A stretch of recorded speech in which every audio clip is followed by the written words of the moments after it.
Well, hello, I am Barbara Alexander. I'm a folklorist. I first got into telling stories when I was a little girl, helping my grandfather in his country store. And he had a little pot-bellied stove where he would roast sweet potatoes down in the ashes. And I'd sit across from him and he would tell me stories. And I just grew up hearing someone tell stories about his childhood, where he came from, his hometown, and all of that, and I copied him. I started telling my own stories, and I actually have grandchildren who do that, who tell stories, like Granny, and write stories, yes. And so, as I grew older, people started asking me to tell stories at different events. And then I started traveling. I've told stories in Russia, in Egypt, in the Caribbean, all over, throughout the U.S. And that's what I do. Technique that I use in telling stories to children, the reaction is always the same. They're mesmerized, and the stories, when I tell them to children, they are always interactive, so the children get into the story. And in Russia, I was invited to tell stories to at the English-speaking school. So it was like a test for the children to really understand the story told in English.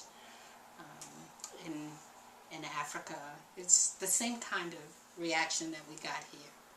Children really being engaged and involved in the story. So I didn't find it, as far as the children are concerned, a lot different wherever I went. It was always pretty much the same. Because I always made an effort to keep the children engaged, to make the story relevant to the children's experience so they could connect with the story. The art of storytelling. Let me think about that. To a certain extent, I think it has to be innate.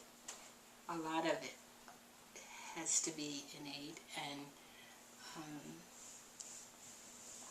it has to be authentic, and the person telling the story has to be connected and aware of the culture that the story is coming from. So you can't tell a South African tale if you're not familiar with that culture. And I've told South African tales, West Indian tales, West African tales, European tales, religious tales, all depending on the audience that you're presenting to. And I prefer, let me say this, I prefer to tell stories to children because it does a lot of things. It increases their imagination and creativity. It teaches vocabulary.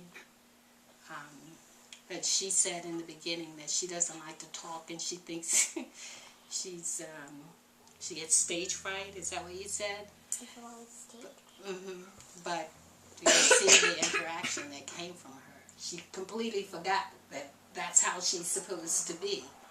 So because of the benefit that children get from stories, you can relate them to their history, their ancestors. There's so much you can do through storytelling.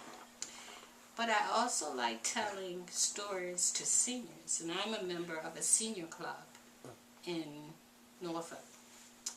And I tell stories to them, and it's remarkable how engaged they are in listening to a story, just like the children, and so it's a wonderful, wonderful experience. And then I can connect with them because I'm a senior too, and I can tell them stories about things that we have gone through over the years, and they can really connect to it.